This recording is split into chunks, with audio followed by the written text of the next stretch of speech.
तो बच्चों आज हम लोग क्लास 10 का बायोलॉजी स्टडी करेंगे बच्चों, जिसमें हम लोग चैप्टर 2 पढ़ने वाले हैं।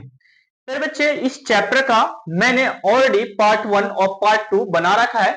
इसे प्लेलिस्ट में जाइए और तुरंत देखिए बच्चों और नोट्स करना शुरू कीजिए, क्योंकि बच्चे इस चैप्टर में बहुत फुल डिफाइंड तरीके से मैंने समझा रखा है सारे क्वेश्चन को और इसके टॉपिक को। बच्चों आज हम लोग इस पार्ट 3 में बात करने वाले हैं ये मनुष्य के श्वसन अंग के बारे में, श्वसन कैसे करते हैं उसे मैं समझाने वाला हूं। इसके क्रिया विधि में मैं समझाऊंगा इसके नेक्स्ट स्लाइड में। ओके, तो अभी हम लोग समझते हैं श्वसन अंग मनुष्य में कौन कौन से, ये किस तरीका से काम करते हैं और इसकी परिभाषाएं क्या होती है। तो ये सारी जानकारी हम लोग इस वीडियो में हासिल करने वाले हैं। चलते बच्चों वीडियो को स्टार्ट करते हैं बिना देरी किए हुए। तो यहाँ पे मैंने लिखा है मनुष्य के श्वसन अंग, ये बच्चों है क्या। तो जैसे कि मैंने बताया था पिछले वीडियो में कि मछली किस अंग से श्वसन करती है, तो गिल से करती है बच्चों। और भी मैंने बताया था कि पेड़ पौधे का श्वसन अंग कौन सा है, तो पत्ती, जड़, तना, ये श्वसन अंग पेड़ पौधों का था। और मैंने ये भी बताया था कि कुछ जो कीड़े मकोड़े जो बोल सकते हैं कि कीट पतंग होते हैं, जैसे कि तिलचट्टा, टिड्डा, ये सब है, तो ये अपने शरीर की सतह से श्वसन करता बच्चों, तो उसको श्वसन अंग हम लोग बोलते थे ट्रैकिया या श्वास नली उसे कहा जाता था, उसके श्वसन अंग को शरीर की सतह से जिससे वो सांस लेता था। अब बात करते हैं मनुष्य के श्वसन अंग क्या है और ये किस तरीके से श्वसन करता है। मनुष्य के बारे में ही मैंने बताया था उस वीडियो में, लेकिन पूरा डिफाइन मैं इस वीडियो में करने वाला हूं। देखिएगा, तो श्वसन अंग की बात करते हैं, ये आखिर श्वसन अंग कितने होते हैं वो जान लेते हैं बच्चे मनुष्य के। ठीक है, मनुष्य के श्वसन अंग हम लोग जान लेते हैं। तो पहला हम लोग स्टार्ट करते हैं, श्वसन अंग जो आपका है नासिका है, जो कि बोल सकते यहीं से फिर बच्चों ऑक्सीजन वातावरण से आती है चलकर। ओके, हम लोग लेते हैं नासिका। ठीक है, नासिका के द्वारा यानी कि O2 जो यहाँ पे वातावरण से बच्चों वातावरण से क्या करते हैं, ऑक्सीजन को ग्रहण करते हैं, यहां से नासिका छिद्र में लेते हैं वायु के माध्यम से, वायु के द्वारा। अब यहाँ पे वायु के द्वारा नासिका छिद्र से यहाँ पे अलग चल गए अंदर में। तो फिर जो आगे चलते हैं तो थोड़ा सा यहाँ पे इस भाग में आते हैं, तो ये मुख से मिलता है, तो ये मुख हुआ हो गया। इसमें 3 रचनाएं होती है जो कि मैंने चैप्टर 1 में बहुत अच्छे तरीका से पढ़ाया है। जैसे कि इसकी 3 रचना की बात करते हैं, तो यहाँ पे इसकी पहला रचना की बात करते हैं तो जीभ था, और सेकंड में मैंने पढ़ाया था फर्स्ट चैप्टर में दांत, और तीसरा आपका लार ग्रंथि था बच्चों। लार ग्रंथि आप लोग पूरा लिख सकते हैं। ठीक है, तो ये मुख गुहा की रचना मैंने स्टडी करवा चुका है चैप्टर 1 में, आप लोग जाकर देख सकते हैं, बहुत डिफाइन तरीके से मैंने करवाया। अब यहाँ पे बात है कि इस चैप्टर में ये इस टॉपिक को समझा कैसे जाए, तो मैंने समझाया कि वातावरण से ऑक्सीजन कहाँ पे, नाक के द्वारा सबसे पहले इस गला से मिलता है, और गला में बोल तेरे बच्चे गला में ही बोल सकते हैं। गला में ये जो गला यहां से यहां तक है, ये वाला हिस्सा जिसे गला बोल रहे हैं, तो ये गले में बोल सकते हैं इस गले से बोल सकते हैं गोल तरीका के जो देख रहे हैं ये वाला गोल तरीका के, यहीं से फिर बच्चों मनुष्य क्या करता है, इस गले से बोल सकते हैं यहां से यहां जो है इस गले से ही आवाज निकालता है। और जिस भाग से बोल सकते हैं आवाज निकालता है मनुष्य, उस भाग को हम लोग लैरिंक्स कहते हैं। मनुष्य जिससे आवाज निकालता है उसे क्या बोलते हैं, लैरिंक्स कहा जाता है। तो ये गला में फिट है, लैरिंक्स कहाँ है, गला में ही फिट है बच्चों। ओके, चलिए लैरिंक्स कहाँ पे, गला में ही फिट है, जिससे हम लोग मनुष्य क्या करता है, आवाज निकालता है। उससे आगे की ओर बढ़ते हैं तो यहाँ पे ये वाला हिस्सा देख रहे हैं, इसको हम लोग ग्रास नली कहते हैं बच्चों। चैप्टर 1 में डिफाइन मैंने अच्छे तरीका से किया। तो ये ग्रास नली में यू जो रचना मैंने दिया है सी का आकार का, ये वाला जो देख रहे हैं सी का आकार का जो ये रचना है सी का आकार का, तो ये सी का आकार के जो गले में रचना जो ग्रसनी में जो होता है, ग्रसनी में बच्चों ग्रसनी इसको बोल सकते हैं। ग्रसनी में जो ये रचना होती है जिसे ग्रास नली भी हम लोग आगे चल के इसको बोलते हैं, ठीक ना, ग्रास नली। ठीक है, ग्रास नली, ग्रास नली। तो इसकी बात करते हैं, ग्रसनी की बात करते हैं, तो ग्रसनी में सी आकार का, किस आकार का, सी आकार का बच्चों, सी आकार का रचना होता है, सी आकार का रचना होता है बच्चों। और इस रचना को हम लोग बोलते हैं गले में जो यानी ग्रास नली में जो सी आकार का रचना होता है जिसे ट्रैकिया कहा जाता है। ओके, अब यहाँ पे ये मदद क्या करता है, जैसे कि बच्चों जब हम लोग यहाँ पे मान लेते हैं कि भोजन यहाँ पे लेते हैं मुंह में, ये वाला जो भाग है इसमें मुंह इतना बड़ा, ठीक है, इतना बड़ा लोया ले लिए मुंह में डालें अंदर। ठीक है, तो ये बोल सकते अंदर जब डालते हैं तो यहाँ पे ट्रैकिया में क्या होता है, ये वाला भाग में, ये वाला हिस्सा में क्या करता, इसके अलग अलग भाग में मैं शोषण में समझाया था कि वहां पे ग्रास नली में क्या करता है, फैलता है, सिकुड़ता है। ठीक है, ओके। तो ये ग्रसनी नहीं बोल सकते, ठीक है, ग्रास नली वाला भाग में मैंने समझाया था, जो कि भोजन क्या करता है, ये फैलता सिकुड़ता है। सी का जो है ना ट्रैकिया, ये फैलता क्या, सिकुड़ता है, तो उससे हम लोग क्या बोलते हैं, ट्रैकिया कहते हैं, जो ग्रास नली में है। अब यहाँ पे आगे बढ़ते हैं ग्रसनी पे। ग्रसनी आगे चलकर, यानी कि जो ट्रैकिया वाला भाग है, ये आगे चलकर फेफड़ा में दो भागों में डिवाइड हो जाता है। देखिए ये भाग एक यहाँ पे है और एक भाग देखिए वाला है। ओके, तो इस वाले भाग को, यानी कि जो दो भाग में यहाँ पे बटा, ये वाला ऐसे और ये वाला यहाँ पे दो भाग जो बटा है, इसको हम लोग ऐसा लिख सकते हैं बच्चों, ट्रैकिया आगे चलकर दो भागों में डिवाइड हो जाती है, बढ़ जाती है, या ग्रसनी आगे जाकर दो भागों में बढ़ जाती है। देखो इस प्रकार, ऐसे डिफिनेशन क्या लिख रहा है, ब्रॉक्स का डिफिनेशन मैं बता रहा हूं। ब्रॉक्स उसे कहते हैं, ग्रसनी आगे चलकर या ट्रैकिया आगे चलकर दो भागों में डिवाइड हो जाती है, बढ़ जाती है, उसे ब्रॉक्स कहा जाता है। उसे क्या बोलते हैं, ब्रॉक्स कहते हैं। क्या बोलते हैं बच्चों, ब्रॉक्स। और फिर बच्चों ब्रॉक्स जो है दोनों फेफड़ों में और छोटे छोटे भागों में बढ़ जाते हैं। ये ब्रॉक्स जो है ना, ये वाला, ये जो नस की तरह दिख रहा है वाला ब्रॉक्स, फेफड़ा में जाकर अंदर जाकर, ये फेफड़ा एक यहाँ पे, एक फेफड़ा यहाँ पे, तो फेफड़ा के अंदर जाके ये और छोटे छोटे भागों में बढ़ जाता है। ओके, ये ब्रॉक्स जो है यहां से आया ना, ये ब्रॉक्स जो जा रहा है ये वाला हिस्सा, तो ये ब्रॉक्स अंदर जाके ये छोटे छोटे भागों में बढ़ जाता है, जिसे हम लोग ब्रोंकियोल्स कह रहे हैं बच्चों। क्या बोल रहे हैं, ब्रोंकियोल्स कह रहे हैं। देखिएगा ये सब जो बटा हुआ है, ये सब भाग जो देख रहे हैं, इसे हम लोग ब्रोंकियोल्स कहते हैं। ये सब क्या है, ब्रोंकियोल्स है, ये सब ब्रोंकियोल्स है। ठीक है, जो कि ब्रॉक्स अनेक छोटे छोटे भाग में जब बढ़ती है तो उसे ब्रोंकियोल्स कहा जाता है। अब यहाँ पे ब्रोंकियोल्स में ऑक्सीजन यहाँ पे रक्त से मिलता है। याद रखिएगा, जब ऑक्सीजन यहां से चलकर आया तो ऑक्सीजन यहाँ पे रक्त से मिलेगा, यानी कि ऑक्सीजन प्लस रक्त बच्चे, ऑक्सीजन प्लस रक्त। तो ऑक्सीजन प्लस रक्त जिसमें मिलता है उसको वायु कोशिका कहते हैं बच्चे। यहाँ पे आके क्या किया, यहाँ पे ये वाला भाग में क्या करेगा, इस भाग में वायु क्या करेगा, मिलेगा। ठीक है, ये वाले भाग में, तो इसे हम लोग बोलते हैं, इस वाले स्थान को वायु कोशिका बोलते हैं, जहां पे वायु आती है, हवा आती है, ठीक है ना, ऑक्सीजन आती है। ओके, तो क्या याद रखिएगा कि ब्रोंकियोल्स में एक भिन्न तरह की रचना होती है, जहां पे ऑक्सीजन चलकर आती है, ऑक्सीजन मिक्स होती है, मिलती है रक्त से, उसे उस भाग को वायु कोशिका कहा जाता है। तो याद रखिएगा, इस वाले भाग में क्या वायु मिक्सिंग होता है, मिलता है CO2 से। आगे बढ़ते हैं, ये बीच की भाग बात करते हैं, तो ये आप लोग जानते होंगे, इसे हम लोग क्या बोलते हैं, दिल लब।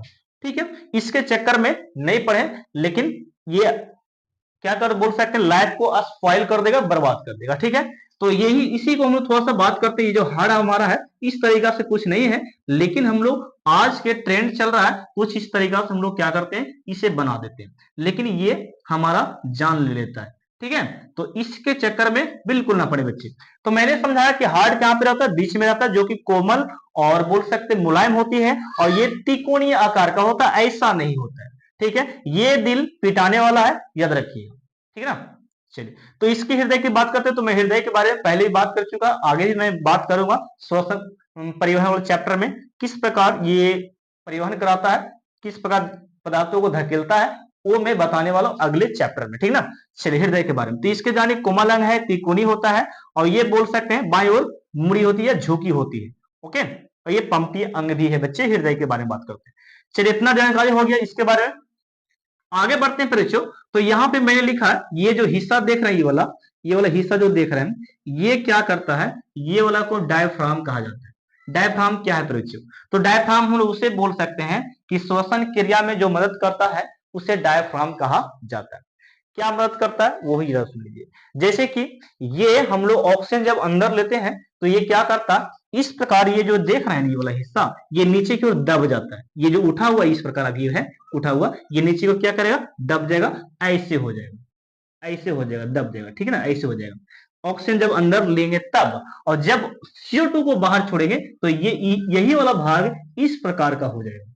ओके, यानी कि अप डाउन ऊपर नीचे होते रहता, इस क्रिया को हम लोग क्या बोलते हैं, डायफ्राम कहते हैं। यानी कि बोल सकते हैं श्वसन अंग में वह अंग जो श्वसन क्रिया में सहायक होता है, जो ऑक्सीजन को अंदर लेने में और CO2 को बाहर छोड़ने में मदद करती है, सहायक है यानी सहायता करती है, उसे डायफ्राम कहा जाता है। तो डिफिनेशन ये समझ गए आप लोग। अब नेक्स्ट स्लाइड में मैं एक फिगर और बताने वाला, एक चित्र, उसको समझ लीजिएगा तो आपको भरपूर नॉलेज हो जाएगा। ओके, चलिएगा, तो इसे आप एक बार स्क्रीनशॉट लो, मैं अगले स्लाइड में लेकर चलता हूं। तो बच्चों अब हम लोग यहाँ पे नेक्स्ट स्लाइड में चलाए हैं, तो इस वीडियो का ये लास्ट स्लाइड होगा और आपके लाइफ और आपके बोर्ड के लिए मोस्ट इंपोर्टेंट होने वाला है ये स्लाइड।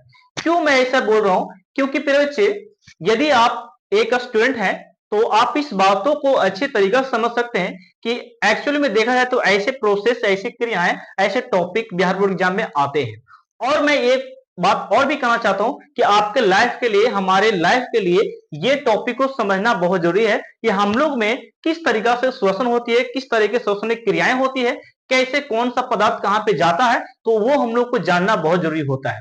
लेकिन यही बात किसी अशिक्षित व्यक्ति से पूछ लेते हैं तो वो ये सब बातों को नहीं लगाना कि ये सब बात मुझे क्यों बता रहा है, मुझे ये सब बात नहीं समझ में आता। बिल्कुल सही बात है, उन लोग को क्या लेना देना इस टॉपिक से, समझना क्यों है।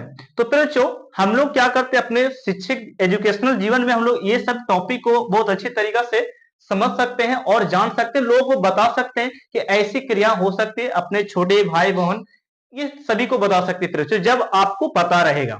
तो मैं आपको ये सिखा देता हूं, तभी आप एक दूसरे को एक्सप्लेन कर पाइएगा, ठीक है। तो यहाँ पे देखिए मैंने यहाँ पे लिखा बच्चों श्वसन क्रिया। तो ये श्वसन क्रिया है क्या, उसे हम लोग इस फिगर में समझेंगे बच्चों। जैसा कि इसे जानने से पहले मैं इसके बारे में डिस्कशन कर लेता हूं कि आखिर में श्वासोच्छ्वास और ये जो दो टॉपिक मैंने लिखा है, प्रश्वास और उच्छ्वास है क्या। तो जैसे कि बच्चों श्वासोच्छ्वास की बात करते हैं, जब हम लोग वातावरण से ऑक्सीजन को अंदर लेते हैं और कोशिका से CO2 को बाहर छोड़ते हैं, तो इस क्रिया को हम लोग बोलते हैं श्वासोच्छ्वास कहा जाता है। इसका डिफिनेशन कुछ अलग तरीका से भी दे सकते हैं, जैसे कि बच्चों प्रश्वास और उच्छ्वास के सम्मिलित रूप को श्वासोच्छ्वास कहा जाता है। यह डिफिनेशन दो तरीका से आप लिख सकते हैं, एग्जामिनर समझ जाएगा कि ये अपने से लिखा डिफिनेशन समझाया हुआ है। चलिए अब आगे बढ़ते हैं कि इसके दो क्रियाएं मुख्य होती है श्वासोच्छ्वास में, एक आपका प्रश्वास और दूसरा आपका उच्छ्वास। तो प्रश्वास है क्या, तो प्रश्वास हम लोग उसे बोल सकते हैं बच्चों, ऑक्सीजन को अंदर लेने की क्रिया को हम लोग प्रश्वास कहते हैं। फॉर एग्जांपल जैसे कि हम लोग अच्छे तरीका से इसको बोले तो वातावरण से ऑक्सीजन को अंदर ग्रहण करना, अंदर लेना, उसे क्या बोलते हैं, प्रश्वास कहते हैं। और बच्चों कोशिका से CO2 को बाहर छोड़ देना, वो ये आपका उच्छ्वास कहलाता है। तो डिफिनेशन आप लोग लिख सकते हैं कई तरीका से, समझना बहुत जरूरी है। अब इस टॉपिक को मैंने ऑलरेडी पीछे के वीडियो मैंने समझा रखा है, पार्ट 2 में, या हाँ पार्ट 2 में मैंने समझा रखा था।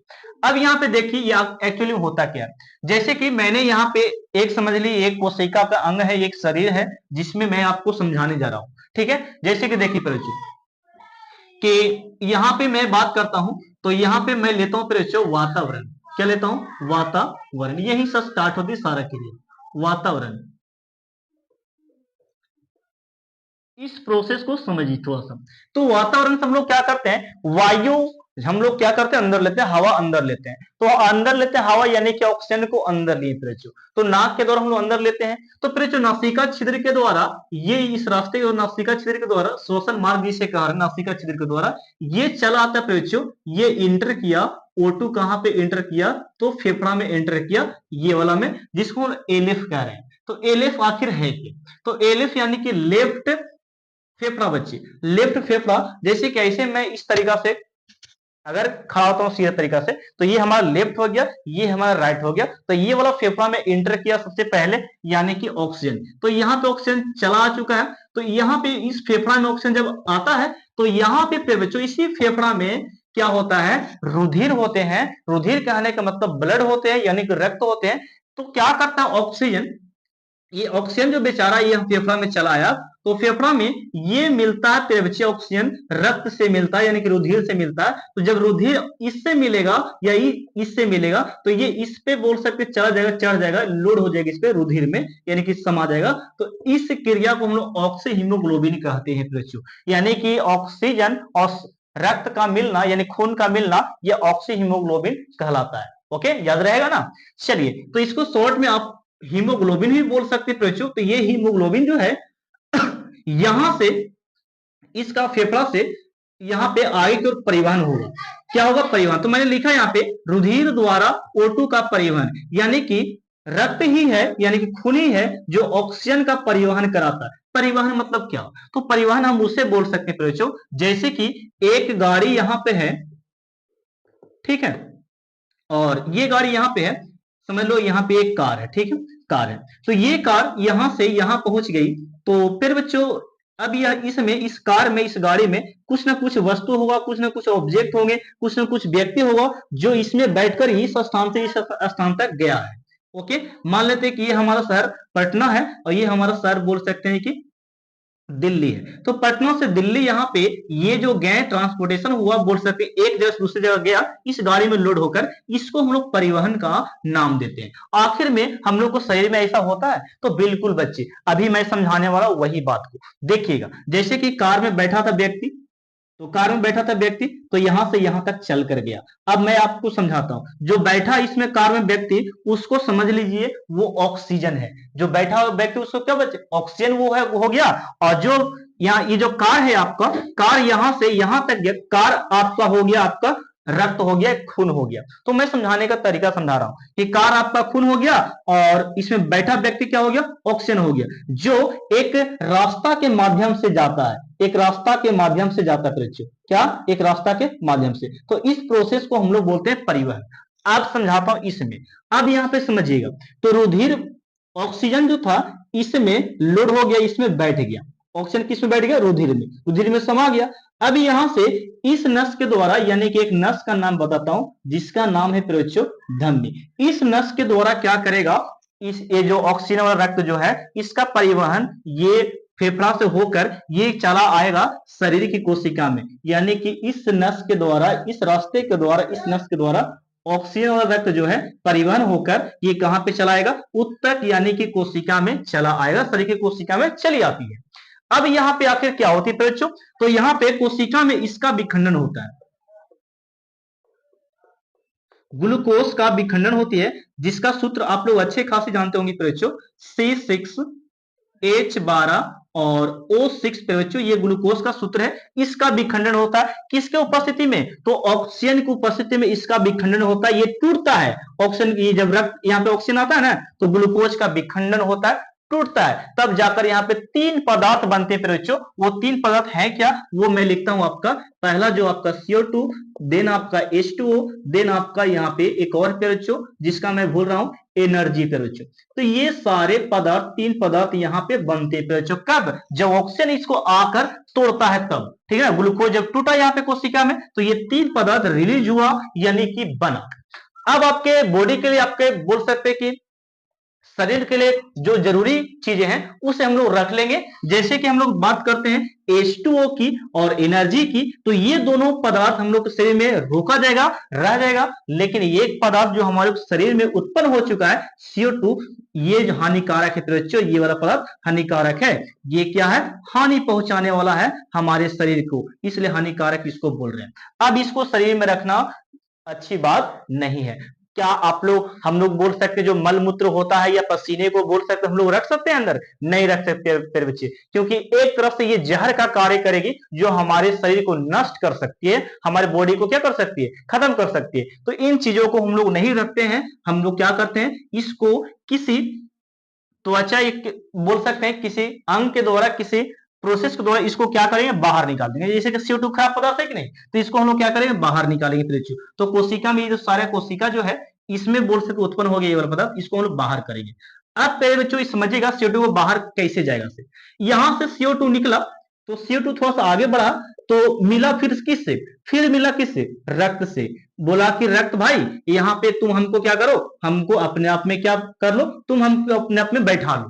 तो हम तुम में क्या करेंगे? बैठकर अब जो जगह है, वातावरण, वहां पे चले जाएंगे, ठीक है ना। तो ये क्या किया? इससे लिफ्ट मांगा यहाँ पर से कि तुम मेरे, हमको बैठा लो थोड़ा सा। तो ये क्या? रुधिर बोला कि, बोल सकते कि तुम चले आओ, मुझे में बैठ जाओ। तो ये बैठ गया इसमें, जब बैठा ये इसमें, तो कहा कि चलते हम लोग यहाँ से चलते हैं, कहीं दूसरे स्थान पे। तो यहां से चलना इन लोग प्रारंभ किया, जब चलना प्रारंभ किया तो ये परिवहन हो गया। क्या हो गया? परिवहन बच्चे। वही मैंने बात लिखा कि CO2 और रक्त का मिलना कार्बोक्सी हीमोग्लोबिन कहलाता है। क्या कहलाता? कार्बोक्सी हीमोग्लोबिन कहलाता है। बच्चों ये ऑब्जेक्टिव है, याद रखिए। तो यहाँ पे ये वाला रक्त का प्रसरण हो रहा, फैलाव हो रहा, परिवहन हो रहा, आगे की ओर बढ़ रहा है। ठीक है, अब यहाँ पे ये वाला रक्त जो, ये रक्त को हम लोग बोलते हैं अशुद्ध रक्त। बच्चों ये रक्त को क्या बोलते हैं? अशुद्ध रक्त। अशुद्ध रक्त क्यों बोल रहे हैं सर जी? तो अशुद्ध रक्त इसलिए बोल रहे हैं क्योंकि इसमें हानिकारक पदार्थ कौन सा है?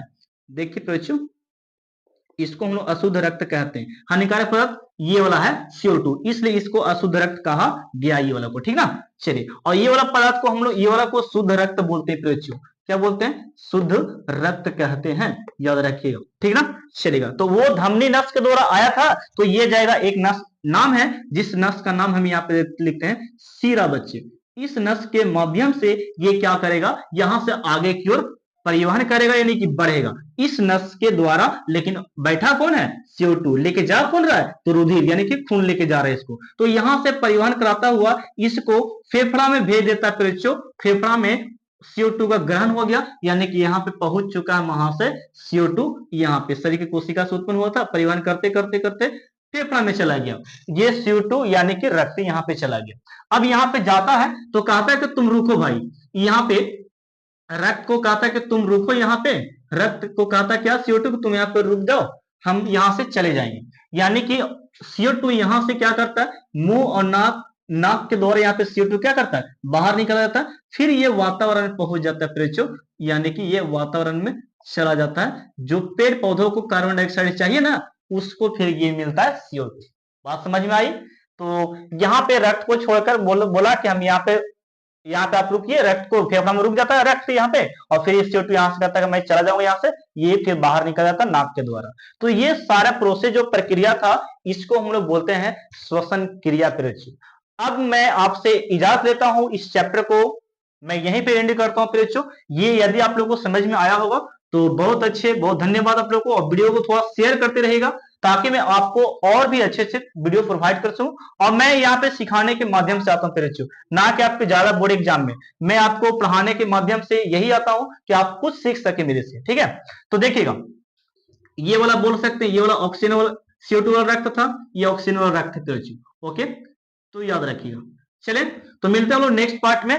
थैंक यू, धन्यवाद। और नेक्स्ट पार्ट में नहीं, नेक्स्ट चैप्टर में मिलते हैं। और वीडियो को थोड़ा सा नए हो आप लोग तो वीडियो को शेयर जरूर करना, लाइक जरूर करना। ठीक है, हाँ, तो मिलते हैं चैप्टर 3 में, परिवहन में, ट्रांसपोर्टेशन में। ठीक है, तो इससे आप स्क्रीनशॉट ले सकते हैं।